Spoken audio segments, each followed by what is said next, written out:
Meredith Vance was certain Jonah Helms was a criminal. Every late-night trip, every suspicious package, every hushed phone call convinced her that he was hiding something sinister. No one believed her, not the police, not her neighbors, but she refused to be ignored. Determined to expose the truth, she made one fatal decision. She would catch him herself.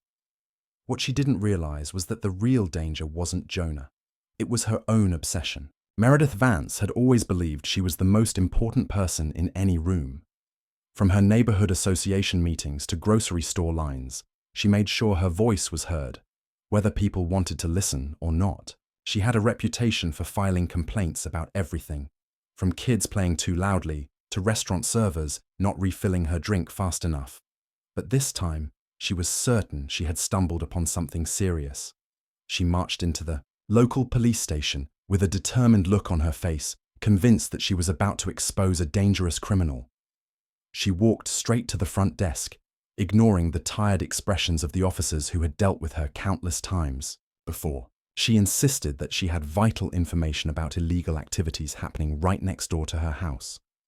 Her neighbor, Jonah Helms, was up to something, and she was sure of it. She had seen strange people coming and going from his house at odd hours. She had noticed him carrying bags in and out of his car, and in her mind, there was only one logical conclusion. He was a criminal. The officer on duty listened patiently as she laid out her case. She emphasized how she had lived in the neighborhood for years, how she knew everyone, and how Jonah didn't fit in. He was quiet, reserved, and kept to himself, which, to her, was suspicious enough. She described every single visitor she had seen going into his house, noting their clothing, the times they arrived, and how quickly they left. She claimed that she had even heard muffled conversations through the fence, though she couldn't quite make out the words. When the officer asked if she had any actual evidence of a crime, she scoffed, as if the question itself was ridiculous. In her mind, the fact that she was suspicious should have been enough to warrant an immediate investigation.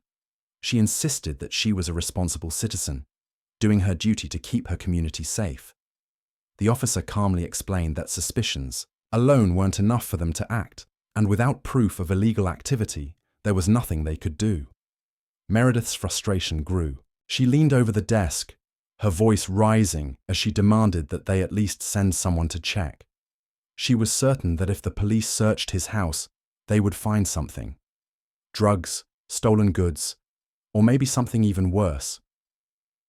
She didn't understand why they were hesitating. Wasn't it their job to investigate possible threats? The officer, still unfazed by her intensity, reassured her that they took all concerns seriously, but without a clear sign of wrongdoing, they couldn't just barge into someone's home. He suggested that if she saw something more concrete, something that actually indicated criminal behavior, she should take note and report back. But for now, there was nothing they could do. Meredith clenched her fists, her face turning red. She couldn't believe they were brushing her off like this. She had come to them with an urgent matter, and they were treating her like she was wasting their time.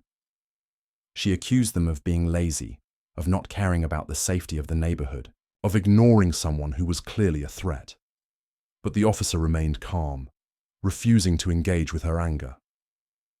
Realizing she was getting nowhere, she stormed out of the police station, her mind racing with thoughts. She wasn't going to let this go. If the police refused to do their job, then she would handle things herself. She would gather evidence on her own, prove that Jonah was hiding something, and force them to take action. She wasn't just some paranoid neighbor. She was the only one willing to stand up for what was right. And if that meant taking matters into her own hands, then so be it. Meredith Vance became consumed with proving that Jonah Helms was not who he pretended to be. From the moment she left the police station, her mind fixated on every minor detail she had ever noticed about him. She went home, pulled out a notepad, and began writing down everything she had seen. The list grew longer as she recalled things she hadn't thought twice about before. He never made small talk with neighbors. He rarely had people over for barbecues or parties. He didn't even decorate for the holidays, To Meredith, these were all signs that he had something to hide. Determined to expose him, she dedicated her days to watching his every move. She positioned herself near her front window, peering out through the curtains with a pair of binoculars. Every time someone visited his house, she wrote down the time and their description. If a car pulled into his driveway, she noted the license plate number. At night, she would sit on her porch with her phone, zooming in to take grainy pictures of Jonah as he moved around his home. Most of the time, he seemed to be doing nothing out of the ordinary, carrying groceries inside, watching TV, or working on his laptop. But she was sure there was something more beneath the surface. Her obsession deepened when she noticed Jonah taking out the trash late at night. Most people put their garbage out in the morning, but he always waited until it was dark. That had to mean something.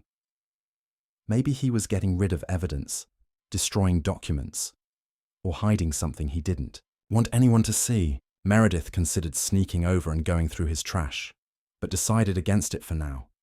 She wanted something bigger, something undeniable.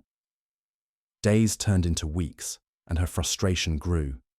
She had spent hours watching him, but nothing concrete had come up. The police wouldn't take her seriously unless she had real proof, and she was determined to find it. One evening, just as she was about to give up for the night, she saw something that reignited her suspicions. Jonah stepped out of his house carrying a large duffel bag. His movements were quick, almost hurried, as he tossed it into the trunk of his car. Meredith's pulse quickened. That bag had to contain something incriminating.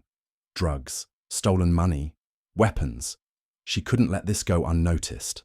Without thinking, she grabbed her car keys and followed him. She stayed far enough behind so he wouldn't notice, her hands gripping the steering wheel tightly. Jonah drove across town and pulled into a dimly lit parking lot behind a small building. Meredith parked a short distance away, her heart racing, as she watched him step out of his car with the duffel bag in hand. He walked toward a side entrance, looking around cautiously before disappearing inside. This was it. She had finally caught him in the act. She took out her phone and started recording, zooming in on the building. She had no idea what kind of place it was, but it didn't matter. The fact that he was sneaking around with a bag full of who knew what was proof enough for her. She waited, expecting to see something dramatic, a suspicious exchange, a quick getaway. But after a few minutes, Jonah reappeared empty-handed and simply got back into his car. Confused but determined, Meredith drove back home, convinced that she was getting closer to uncovering the truth. Later that night, she scoured the internet, trying to figure out what the building was. It turned out to be a donation center for a local charity. That made no sense to her.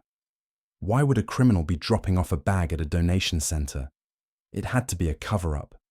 She refused to believe he was just donating old clothes or household items. There had to be something deeper, something the police had overlooked. She wasn't going to stop until she found out exactly what it was. Meredith Vance could not shake the feeling that she was onto something big. The fact that Jonah Helms had gone to a donation center in the dead of night only made her more suspicious. She spent hours replaying the footage she had taken, zooming in on every detail, convinced that she had missed something crucial. The police had dismissed her before, but if she could just find the right piece of evidence, they would have no choice but to act. She refused to let this go. The next morning, she decided to confront the police once again. She marched into the station, insisting they take her claims seriously. She told them she had photographic evidence of Jonah acting suspiciously and demanded they investigate. The officer at the front desk barely glanced at her phone before reminding her that dropping off donations was not a crime. They repeated the same thing they had told her before. Unless she had real proof of illegal activity, there was nothing they could do. This time, their patience was thinner. They warned her that filing false reports or harassing her neighbor could have consequences. Meredith left the station seething with anger. She could not understand why no one was listening to her. The police were supposed to serve and protect, yet they were ignoring a serious threat right under their noses. She was convinced they were incompetent or, worse, covering up something. If they weren't going to do their jobs, then she would have to go even further to expose the truth. Her surveillance of Jonah became more aggressive. She no longer watched from her window, but started walking past his house repeatedly, trying to peek inside whenever he opened a curtain or door. She took more photos, this time making sure to capture every single person who visited him. She even started asking other neighbors if they had noticed anything strange about him. Most of them shrugged, uninterested in her concerns, which only made her more determined. They were blind to the danger, but she wasn't. One evening, she decided to get even closer. She waited until it was dark, then walked around the side of Jonah's house, pressing herself against the wall as she tried to listen through a window. She could hear muffled noises, movement, maybe voices, but she couldn't make out anything clear. As she stood there, her heart pounded. She felt like a detective, uncovering a mystery that no one else was willing to see. Just as she was about to leave, she heard a car pull into his driveway. She quickly crouched down, hiding in the shadows. A man stepped out of the vehicle, carrying a small package. Jonah opened the door, took the package, and closed it again without a word. Meredith's mind raced. Was it drugs? Stolen goods? Something illegal had just taken place, and she had witnessed it firsthand. She rushed back home, her adrenaline surging. She knew this was the moment she had been waiting for. The police couldn't ignore her now. She dialed the station immediately, telling them that she had just seen an illegal transaction take place. She described everything in detail: the package, the car, the secretive exchange. She demanded they send officers right away before Jonah could get rid of whatever was inside.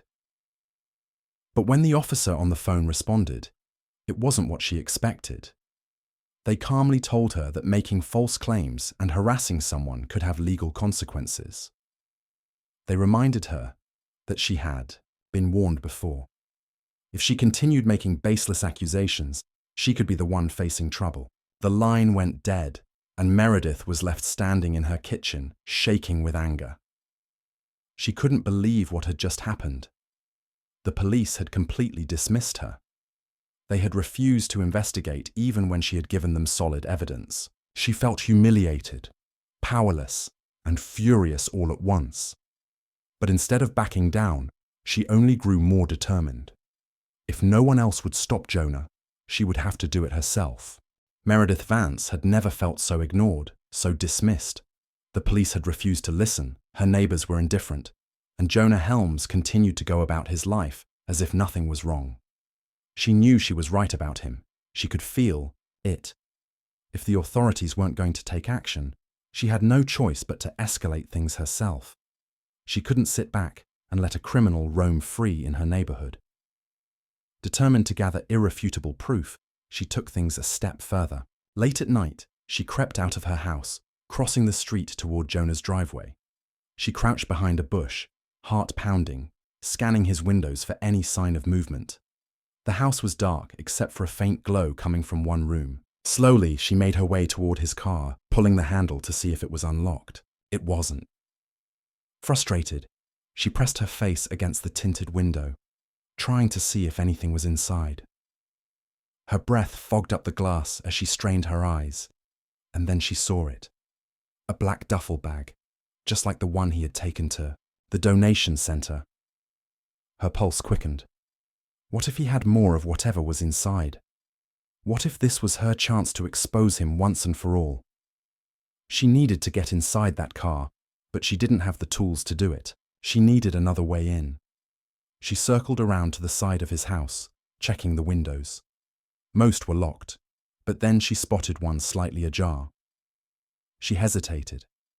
Breaking into his home was risky, but if it meant catching him in the act, she was willing to do it. She pushed the window open just enough to slip her hand inside, fumbling to unlock it. As soon as she did, she hoisted herself up, struggling to climb through without making noise.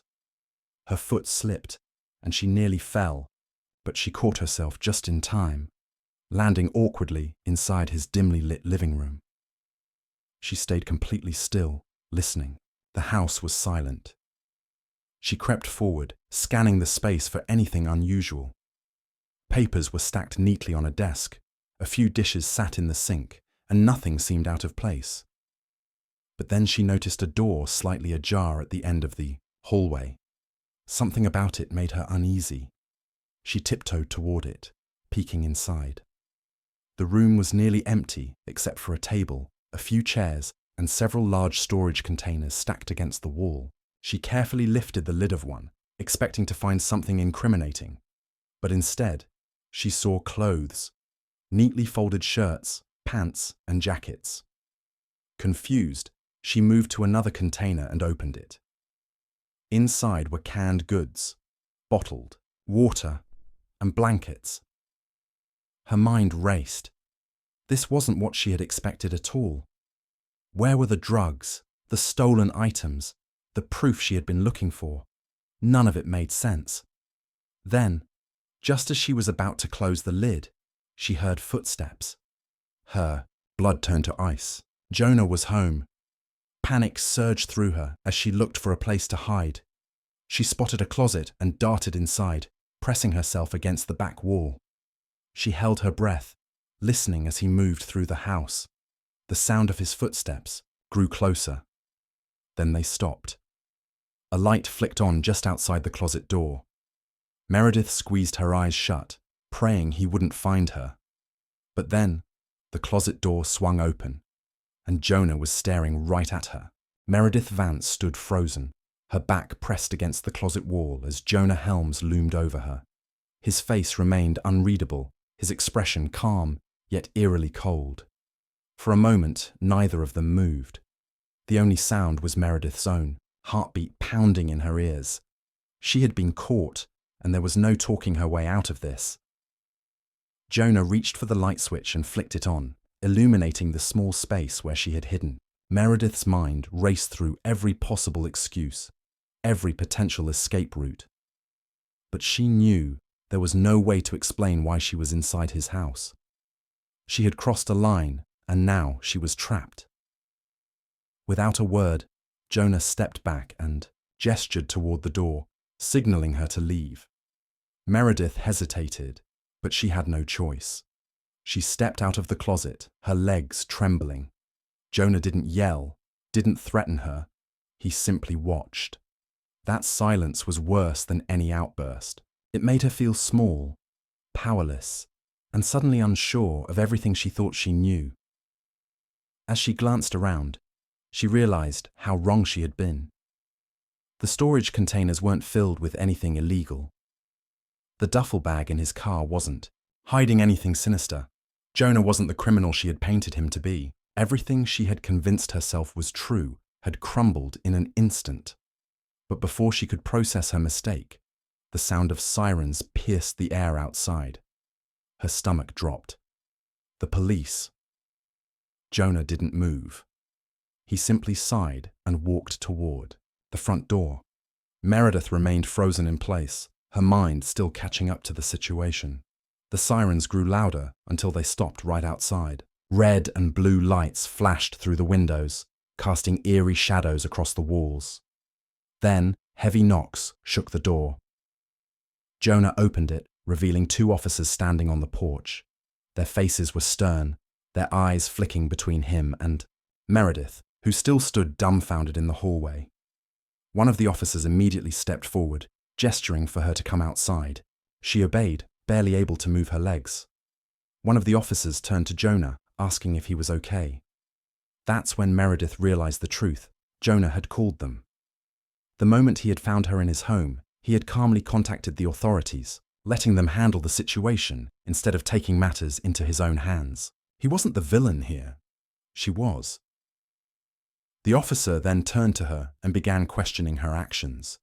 They asked what she was doing inside Jonah's house, why she had broken in, and whether she had anything to say for herself. But for the first time in her life, Meredith had no words.